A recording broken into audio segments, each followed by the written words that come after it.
All right, in this lecture, we're going to go through the Photoshop menu, which is up here at the very top of your desktop. If you're using a Mac, it should look exactly like mine. If you're using a PC, I'm not exactly sure if the layout will be a little bit different, but it should be pretty similar. Over here, this is just a Mac default kind of menu item. You don't need to concern yourself with that. File, this is where you can use to open new documents, create new documents, open new documents.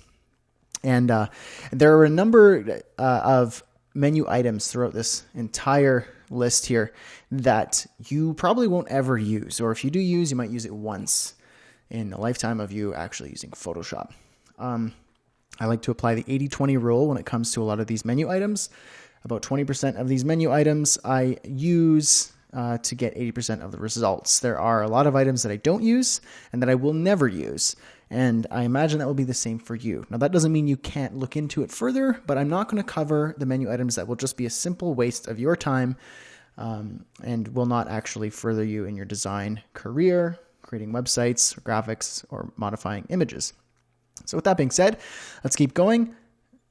Basically, Browse and Bridge, Mini Bridge, Smart Object, you'll never really use those unless you use Adobe Bridge. If you're a photographer and you have Adobe Bridge to manage your photos, then fair enough, you might use that. Open Recent I use quite often. It basically has a list of the recent files you had open in Photoshop, and you can conveniently click them to open up quickly.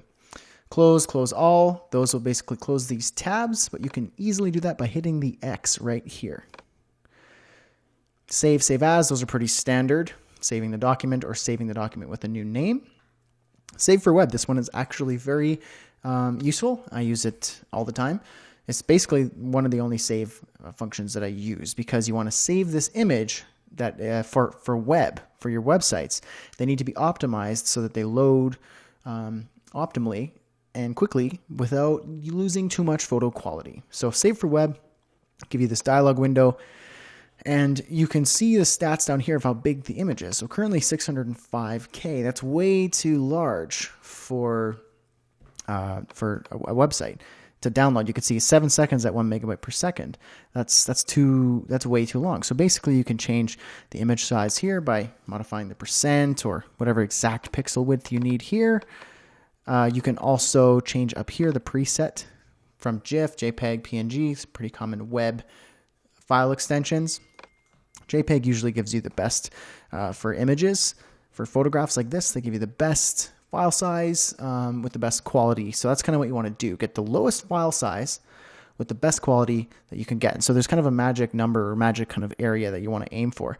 And so you can experiment here by choosing high or, say medium. You can start to see some pretty bad photo artifacts here. And it doesn't look very good. The compression's bad. Maximum is a little bit too high, but you can probably get away with, very high or high. You can also fine tune it here in the quality, and that will give you a better image size. And then you'd hit save that in your somewhere on your computer or within your website directory, and you're off to the races. But we'll get there when we get to the web development section. Moving on down, generate, revert, place embedded, linked, import, export, share on Behance. I've never used these, and you probably won't either unless you have a Behance account and you want to share your specific document on Behance. But again, these are pretty useless to me. And based on my experience, I don't think you're going to find use in them either. Automate, scripts, file info, print one copy. Fairly straightforward stuff, but I don't use these either. Moving on to edit. This is where you can edit, undo, go forward, go backward. You could do certain things like cut, copy, paste, pretty standard stuff. Right now they're grayed out because there's nothing to copy or cut because I haven't selected anything. Spelling and stuff, I've never used this. Fill and stroke, I've never used these either, specifically in here. If you wanted to just fill in the document with a specific color or pattern, you could do that. Content aware scale, puppet warp. Never use these. Free transform and transform. This is if you wanted to transform the image size or whatever, but you can also use Command T to achieve the same effect. Define brush presets. That's if you wanted to create your own brush. So I can take this whole image And now this is a brush. So I would never actually do that, but you can create a brush. And then when you choose brush in your toolbar over here, you can actually choose a new brush. You can load a new brush, and basically you can choose that brush that you created. So I've maybe used that once or twice just for fun, but you can experiment with that, try it out. But you probably won't find much use in it when you're doing web design. Purge, presets, color settings. You won't really use these unless you want to change your color settings or color profiles. Keyboard shortcuts, if you want to customize your keyboard shortcuts, if you're into that, that's cool. Image, you could change the mode, grayscale, RGB, CMYK. You could change the 8-bit, so you can change this afterwards, even if you haven't when you created the document, maybe you chose CMYK, but you needed it to be RGB, easily changed. Adjustments, these are very common for doing photo editing. So if I wanted to change the brightness, contrast, levels, curves, vibrance, color, photo filter, invert, HDR, desaturate, all that sort of stuff, you could do that right here. But you can also do it over here in your adjustments. It's a little bit quicker to do it this way. All the same things are right here. Moving down, auto tone, contrast, color. That's if you wanted to quickly edit a photo. So auto tone Photoshop will try and figure out the best way to modify the tone of the photograph. So let's see what happens. You see that changed. Auto contrast. Nothing really changed there. And auto color. And so modified. So fair enough, it looks pretty good, but in some cases it makes some drastic changes that you don't actually want. Maybe in terms of science and math, like Photoshop, the algorithm they use, changes and modifies the photo to what they think is a good edit, but that might not necessarily be in line with what you think is a good edit. So I'm going to go ahead and undo those changes. Moving down, image size, canvas size. That's if you wanted to change the actual image size. You could do that right here. Pretty straightforward. Canvas size is the size of the canvas. So this, what the image is in, that is the canvas. And this is the image. So you can change the size of the canvas to be larger or smaller than the content within it. Moving down, image rotation, you can rotate the image. You could trim the image. That's if you had pixels on the outside, white pixels. So if I were to have an image that was this big and I wanted to trim the canvas to be exactly the size of this image, I can go ahead and hit trim, transparent pixels, boom, there it is, done. So sometimes that's useful. Reveal all, that's if you were to reveal all your layers. Duplicate, apply image calculations. I don't use these, same with variables or analysis. Moving on to layer. This is if you wanted to do some things with your layers. I've never actually used this specific menu item or its sub items. This is if you wanted to create new layers from this menu. You could do things like this, or you could duplicate layers, but you can also do it right here just by clicking these buttons. New layer, new group for layers, and then this one is create a new fill or adjustment layer, which we'll get to eventually. So yeah, I don't really use these, so you can probably just leave this this menu item entirely alone.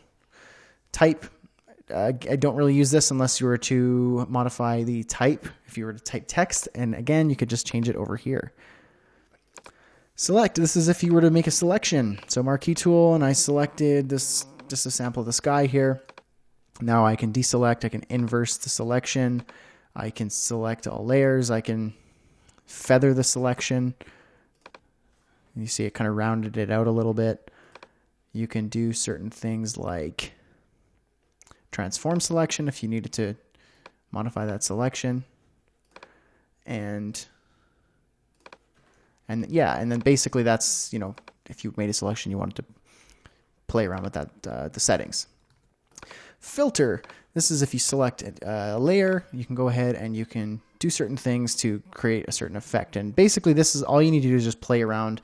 This is how you learn how to do this. So if you wanted to blur the photo, you could choose a certain blur setting and it will blur the photo. You can sharpen the photo, you could stylize the photo, do a bunch of different things. So I would just play around with that. That's the best way to learn what these are. Rather than me going through every single one of them, showing you the settings, I'd put you to sleep. And nobody wants that. Moving on to 3D, I've never used this. I don't know why you'd use this. Maybe you can create 3D stuff in Photoshop, but there's probably better places to create 3D stuff. So skipping that. View, you won't use this very much. This is just if you wanted to change the proof or if you wanted to zoom in, zoom out, but you can use that by going Command plus or minus, 0 or 1. And then if you wanted to show the grid, you could do that. Or if you wanted to create a guide, basically to help you design something, you just drag from the ruler here down, and you could just create a guide. And same from this side. Let's say I just wanted to just create a guide where I can so easily select my head. Let's just do that. Whoops. So there we go. There's my head. Then I can go and hit the selection, and then it will lock to those guides very easily, like a magnet. And there we go. Now I selected my head. And you can use that for like creating a nav bar if you need to do that. You have specific pixel widths. So you have a nav bar, and then you have another width. You can create guides to help create a grid so you can easily design everything pixel perfect. You can view and clear guides. You can also show the ruler, or you can hide the ruler. You could do the same by going Command R.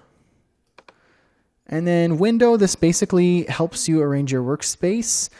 You can turn on and off these settings over here. So you could turn on paragraph, and there it is. If you wanted to see something like the histogram will show up. You could do that sort of stuff just in here. If you lose something, this is where it is. And then help is if you need some help. So that is basically it for the menu. Pretty straightforward. I'd suggest taking a little bit of time after this lecture just to play around, create a new document, and just fiddle around with what you know so far. You don't really need to create anything amazing yet, but just to familiarize yourself with the menu, the palettes, and the toolbar. All right, see you in the next lecture.